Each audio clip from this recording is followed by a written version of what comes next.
All right, well, welcome everybody to the October 2022 MSMF podcast. I'm joined today, as usual, by Cody Redding and Jay Peters.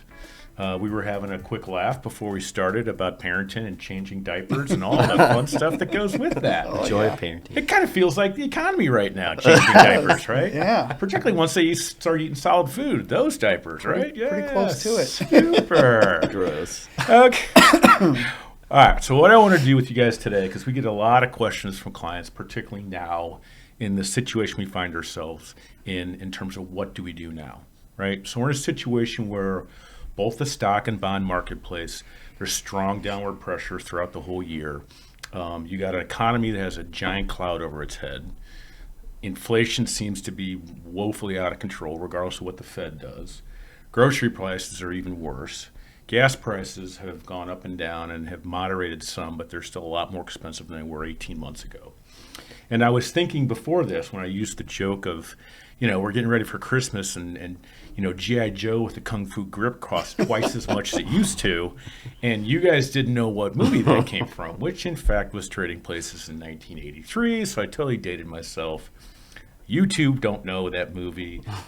Our boys behind the control tower over there don't know that movie, so I just moved on.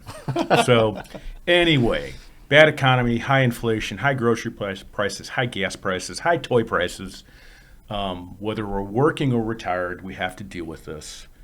Jay, what's the very first step? We typically advise clients what we do when we have to address the situation we're in now. Well, I think the first step is take a deep breath, right? Because it's easy to panic and start second guessing everything you're doing, right? But then I think maybe right after that is take a second look at, okay, how much risk are we taking? How much risk am I comfortable taking? Because, it's really easy to say I'm comfortable with risk when the market's going up. 2021, everybody wanted to go more because the stock market was going crazy, right? Then you get a gut check with 2022, and it's, okay, well, this was always a possibility. Are you really comfortable with your account being down 10%, 15%? Some are even down 20%. Right. Is that okay? Because I can sit there and tell you all day long that in the long run, you should be fine, but are you actually okay with seeing those numbers? So I think it's a good time to reevaluate how much risk are you really comfortable, because then let's not make a change today, but then in the future, whenever things have settled down and things are maybe back to a little bit more of a normal market, we can really talk about, should we be making changes for the future? Maybe we're taking too much risk for your stomach. Sure. No, I think that's great, Jay, because as we always say, it's very easy for the three of us to be unemotional about our clients' money, right, but it's not easy for them.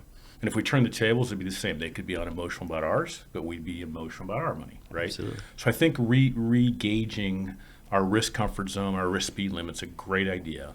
And then I think, Cody, what that would do, what we would see based on whether a client maybe is still working or they're retired, that might guide us in terms of ultimately a strategy, whether a client's still comfortable with their risk profile or maybe they want to be a little bit more conservative. It's going to guide us in terms of going back to that original question, what do we do now?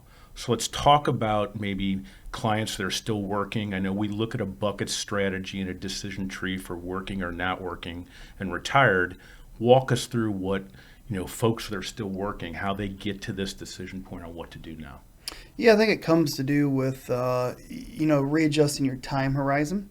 And we always seem to, especially when the markets go down, to kind of be short-sighted. So, we've been down 10 months now, and you're thinking only a week ahead or a month ahead. And let's look at the big picture of, a lot of you guys still have 3 years, 5 years, 10 years, 15, 20 years till you actually need to access the money.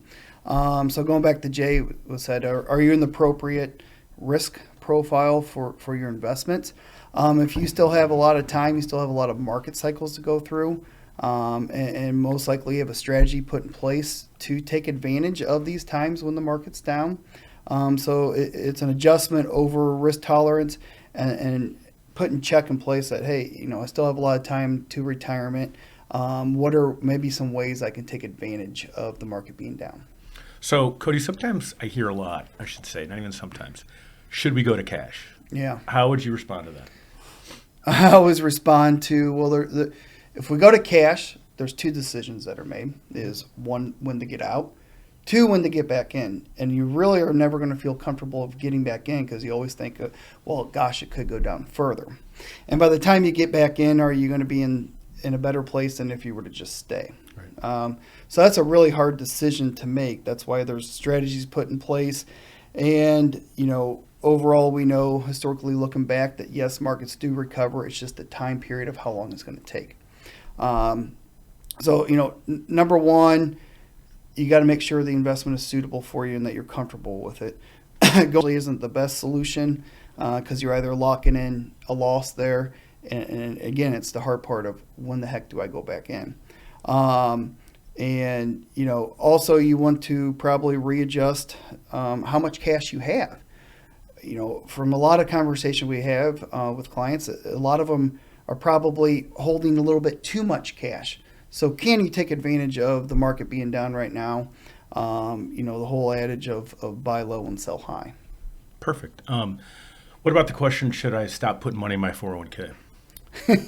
Yeah, it's another good look back. So why it feels painful putting money in, and you look at your beginning balance right now, and then you look at where you're now, and you could still be less. Most likely you are still less than even putting contributions throughout the year. I'd say if you can cash flow it, again, that's another way to take advantage of it is start putting a little bit more contributions towards your 401k and buy when these prices are low right now. Super. Last one. A lot of clients say, hey, I'm still comfortable with my risk tolerance per Jay's comments, but can we put any more kind of protection in place to protect the value of where the portfolio is today? How would you answer that? So absolutely, with rising interest rates, we have, we're starting to finally see that filter through on the short-term side. So, some people have asked about CDs. Yes, CD rates are going up. The problem with that is even if you can get it like in a 1-year CD that's paying around 4%, well, inflation's still at 8%. So your real return is actually still negative. There are fixed products where your risk of loss, you can take that away. Mm-hmm. But again, it's the time frame of locking that money up, and are you comfortable with doing that?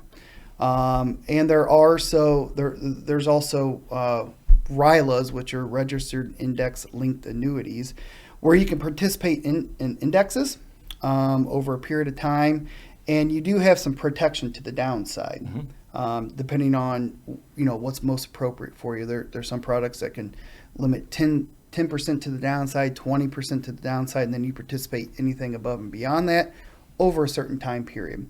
So it's really good time for these types of products because they use volatility and option pricing in it, and both of those have expanded your horizon of being taking advantage of that.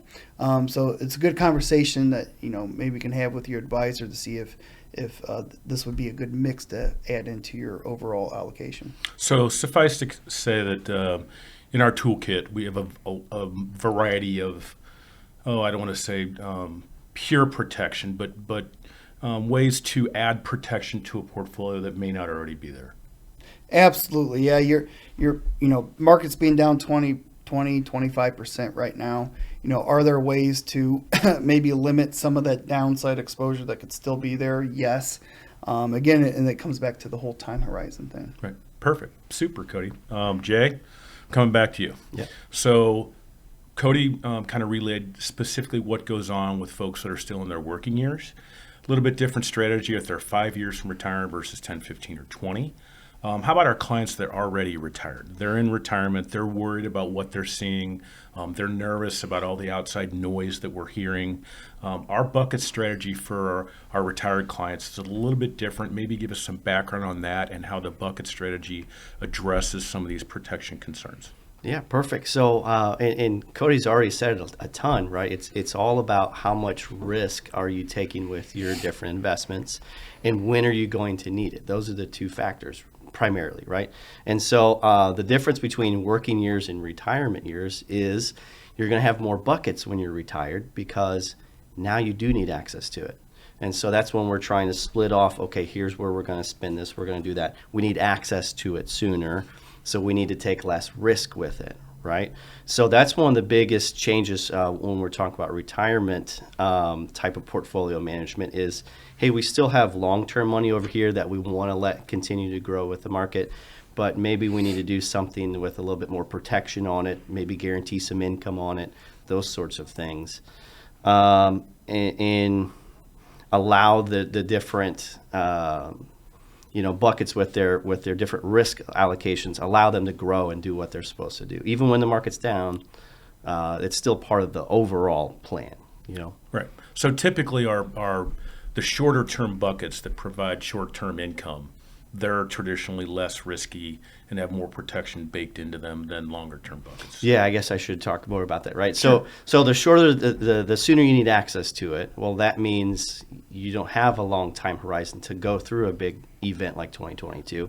So we need to avoid the risk there, right? But if we still don't need it for several years yet, to allow to refill the other buckets, well, we can allow those to be a little bit more aggressive, a little bit more risky. We don't need as many safety features in place. Right. So many protections. Your clients' longer term buckets, basically the entire bucket strategy, but specifically the longer term buckets are created to accommodate this type of volatility over time. Over time, right.